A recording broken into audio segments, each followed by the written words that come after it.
Ada jenis lelah yang aneh. Tidur cukup, tapi badan tetap seperti habis mengangkat sesuatu yang berat. Bukan cuma ngantuk, lebih dalam dari itu. Bangun pagi pun rasanya seperti kamu belum benar-benar kembali. Lalu karena hidupmu dari luar masih kelihatan jalan, kamu mulai menyalahkan diri sendiri. Mungkin aku kurang bersyukur, mungkin aku terlalu banyak mengeluh, mungkin memang aku yang lemah. Padahal belum tentu. Bisa jadi kamu bukan sulit bersyukur. Bisa jadi kamu sudah terlalu lama jadi orang yang kuat untuk semua orang, sampai tubuhmu akhirnya mengirim tanda yang tidak bisa kamu abaikan lagi. Ada orang yang lelah karena pekerjaannya banyak. Ada juga yang lelah karena hatinya terlalu lama jadi tempat menampung semuanya. Menampung suasana rumah, menampung cemas pasangan, menampung emosi teman, menampung ekspektasi keluarga, menampung peran yang entah sejak kapan melekat. Kalau bukan aku yang kuat, siapa lagi? Masalahnya peran itu sering kelihatan mulia dari luar. Kamu jadi yang paling bisa diandalkan, paling tenang, paling jarang bikin masalah, paling cepat bilang, "Nggak apa-apa, aku bisa." Tapi di dalam ada bagian dari dirimu yang pelan-pelan habis. Dan yang lebih melelahkan, orang lain sering melihat kekuatanmu sebagai kemampuan, jarang yang melihat itu sebagai beban. Kalau topik seperti ini dekat dengan hidupmu, tinggal dulu sebentar di sini.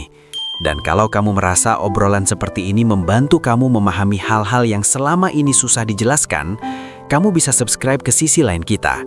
Siapa tahu channel ini bisa jadi tempat pulang yang tenang saat hidup terasa terlalu ramai. Kadang yang membuat kita tambah capek bukan cuma beban itu sendiri, tapi karena kita nggak punya bahasa untuk menjelaskannya. Kamu bilang capek, orang menyuruh istirahat. Kamu bilang sesak, orang menyuruh liburan.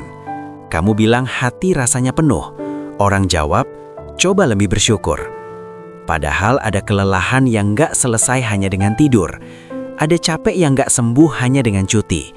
Karena yang letih bukan cuma badanmu, yang letih adalah sistem di dalam dirimu yang terlalu lama siaga.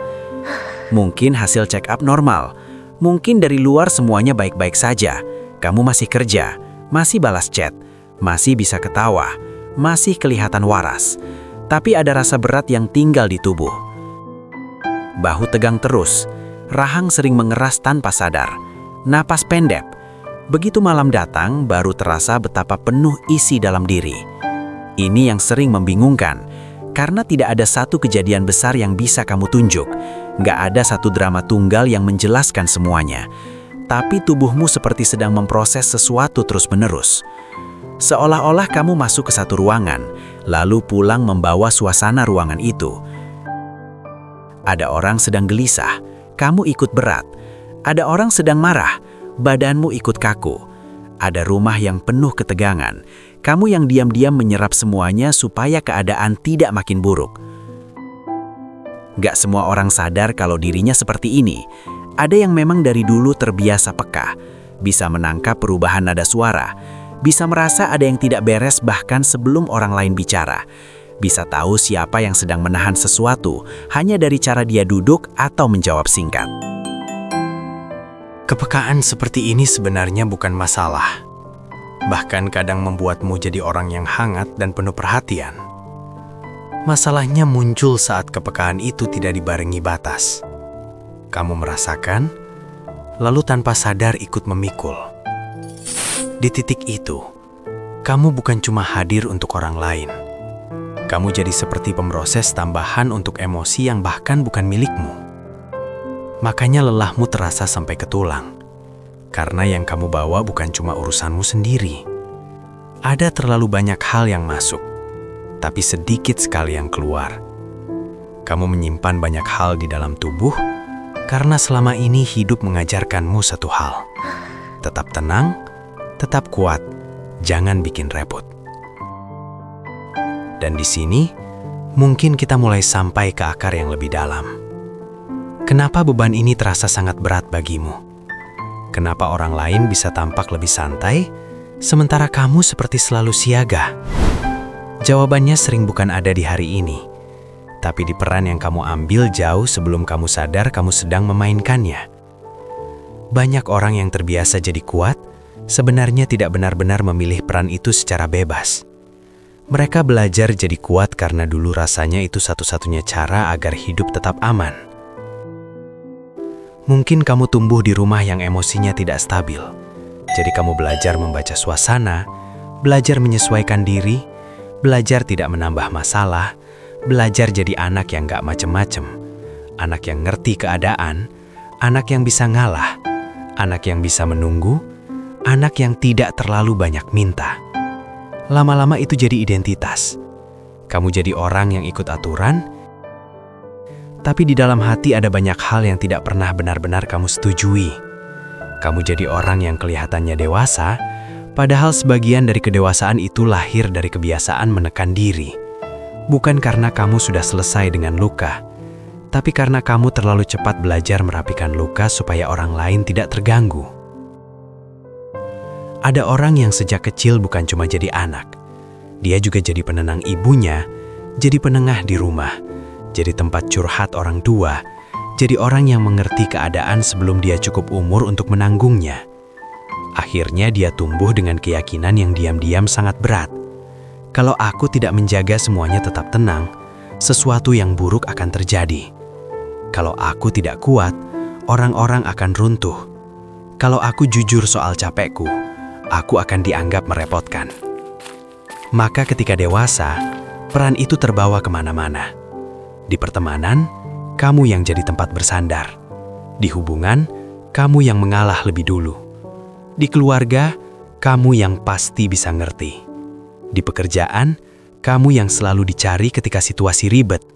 Di mana-mana, kamu jadi penyangga. Dan mungkin itu alasan kenapa rasa syukur kadang berubah fungsi. Syukur yang sehat itu membuat hati lapang. Tapi ada syukur yang dipakai seperti selotip.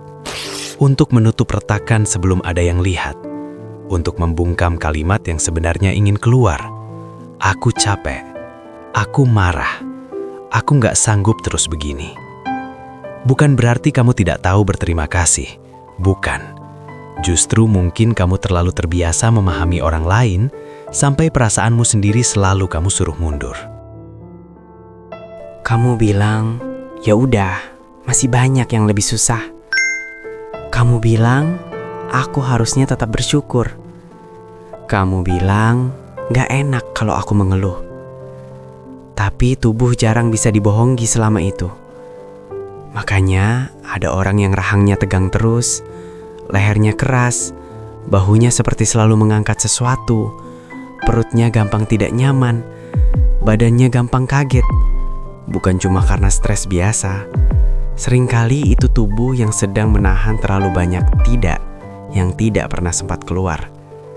Tidak pada tuntutan yang kebanyakan, tidak pada peran yang menguras, tidak pada orang-orang yang datang hanya saat butuh, tidak pada kebiasaan selalu mendahulukan semua orang. Tapi karena sejak lama kamu belajar bahwa bilang tidak bisa membuatmu ditolak, disalahkan, atau dianggap berubah, semua tidak itu akhirnya tertahan di dalam. Tidak keluar jadi batas. Dia berubah jadi tegang, jadi sesak, jadi lelah yang kamu bawa kemana-mana. Jadi kalau akhir-akhir ini kamu merasa makin cepat habis, makin gampang kosong, makin sulit antusias pada hal-hal yang dulu masih bisa kamu jalani, mungkin ini bukan semata-mata kamu sedang melemah. Mungkin ada bagian dari dirimu yang akhirnya menolak bekerja seperti dulu. Ada masa ketika jiwa kita seperti berkata, aku nggak mau lagi jadi tempat transit untuk semua hal. Bukan karena tiba-tiba jadi egois, tapi karena selama ini ia dipaksa memikul terlalu banyak. Dan biasanya saat kita sendiri tidak sanggup berhenti, hidup akan menghentikan kita dengan caranya. Kadang lewat hubungan yang mulai menjauh, kadang lewat pekerjaan yang terasa mendadak buntu, kadang lewat tubuh yang mendadak tidak kooperatif, kadang lewat rasa berantakan yang membuatmu nggak bisa lagi pura-pura semuanya biasa saja. Fase seperti ini sering terasa seperti kehancuran, padahal belum tentu. Bisa jadi ini lebih mirip pemutusan kontrak. Kontrak lama yang diam-diam selama ini kamu jalani, menjadi penyangga, penyelamat, penenang, pengganti tiang yang rapuh di hidup orang lain. Dan karena peran itu sudah terlalu menyatu dengan identitasmu, saat kontraknya diputus, kamu merasa kehilangan pegangan. Kamu bingung, kalau aku tidak jadi orang yang selalu kuat, lalu aku ini siapa? Pertanyaan itu nggak kecil, karena banyak orang memang membangun harga dirinya dari seberapa berguna dia bagi orang lain, dari seberapa banyak yang bisa dia tahan, dari seberapa jarang dia merepotkan. Jadi ketika hidup mencabut semua itu, rasanya seperti dirimu ikut tercabut. Padahal mungkin bukan dirimu yang hilang.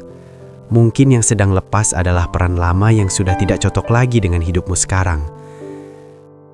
Ada hal-hal yang memang harus menjauh supaya kamu berhenti hidup dalam mode siaga. Ada orang-orang yang harus mundur supaya kamu sadar, selama ini kamu terlalu banyak memberi tempat pada yang menguras. Ada situasi yang harus berantakan, supaya kamu berhenti menyebut bertahan sebagai bentuk kedewasaan, padahal yang terjadi adalah kehabisan. Kadang semesta tidak sedang menghukum, ia cuma berhenti mengizinkanmu mengkhianati dirimu sendiri dengan cara yang sama. Dan anehnya, di tengah semua kekacauan itu, kadang muncul satu rasa yang tidak bisa dijelaskan. Bukan bahagia, bukan lega sepenuhnya, tapi seperti ada bagian kecil di dalam dirimu yang diam, tenang. Masalah belum selesai, tapi ada sesuatu yang berhenti berdebat. Kamu nggak lagi memaksa semuanya balik seperti semula. Kamu mulai melihat bahwa tidak semua yang pergi harus dikejar. Tidak semua yang retak harus segera diperbaiki. Tidak semua yang membuatmu lelah harus tetap kamu pelihara hanya karena kamu sudah lama terbiasa dengannya. Momen diam itu penting, karena seringkali pemulihan tidak dimulai dari semangat baru. Pemulihan dimulai dari berhentinya perang lama di dalam diri. Lalu pertanyaannya, kalau kontrak lama itu memang sedang berakhir, bagaimana kita hidup tanpa terus memikul beban dunia? Bagaimana cara pulang ke diri sendiri kalau selama ini kita lebih ahli merawat orang lain daripada mendengar tubuh sendiri? Mungkin mulainya bukan dari perubahan besar, tapi dari pelepasan kecil yang dilakukan berulang.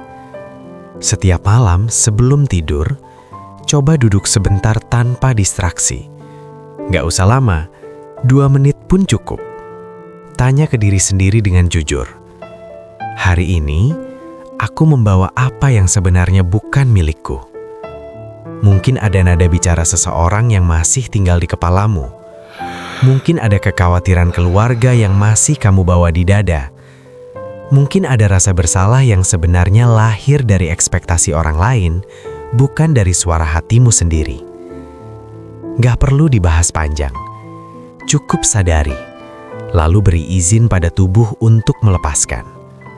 Kalau perlu, bayangkan semua yang bukan milikmu turun pelan-pelan dari bahu, dari leher, dari dada, kembali ke tempat asalnya. Bukan dengan marah, bukan juga dengan benci. Cuma dikembalikan. Karena merasa bukan berarti harus memikul. Kalau badanmu sering tegang, jangan cuma memaksa pikiran untuk tenang. Tubuh juga perlu tahu bahwa sekarang ia tidak harus terus berjaga. Coba sadari rahangmu, apakah sedang mengeras?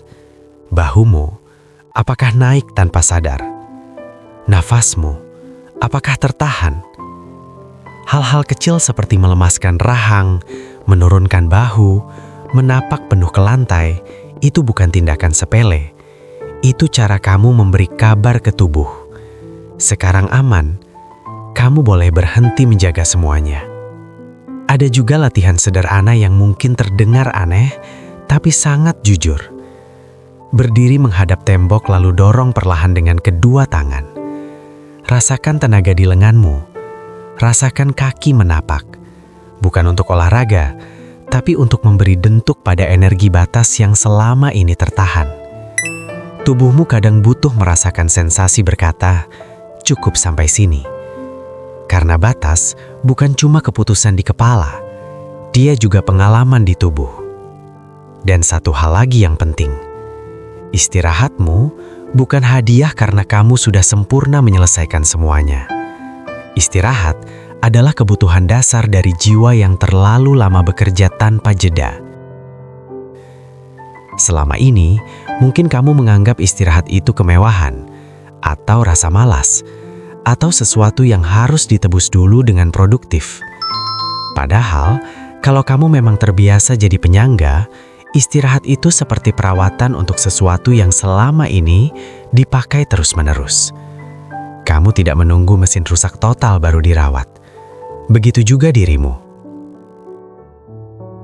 Ada hari-hari ketika yang paling spiritual yang bisa kamu lakukan bukan menambah pemahaman, bukan memaksa diri kuat, bukan mencari makna yang tinggi-tinggi, tapi tidur cukup, menolak percakapan yang menguras, mematikan notifikasi, tidak menjawab semua hal saat itu juga, makan dengan tenang, duduk tanpa harus berguna. Sesederhana itu. Karena kedekatan dengan Tuhan atau dengan semesta kadang bukan terasa sebagai jawaban besar. Kadang ia hadir sebagai izin halus untuk berhenti memikul yang bukan bagianmu. Seperti ada bisikan yang berkata, kamu tidak ditaruh di dunia untuk menjadi penyangga semua orang. Mungkin selama ini kamu mengira nilai dirimu ada pada seberapa banyak yang bisa kamu tahan. Padahal bisa jadi nilai dirimu justru baru terasa ketika kamu berhenti menjadikan kelelahan sebagai bukti cinta. Gak semua yang kamu tahan itu kesetiaan. Gak semua yang kamu pikul itu tanggung jawab. Gak semua yang kamu mengerti harus kamu selesaikan. Ada bagian dari kedewasaan yang bentuknya bukan makin kuat, tapi tahu kapan harus meletakkan sesuatu. Kalau hari ini kamu sedang ada di titik lelah yang sulit dijelaskan, jangan buru-buru menghakimi dirimu sebagai orang yang kurang bersyukur. Bisa jadi ini cuma bagian dari dirimu yang akhirnya jujur. Jujur bahwa ada marah yang lama dipendam. Jujur bahwa ada batas yang lama dilanggar.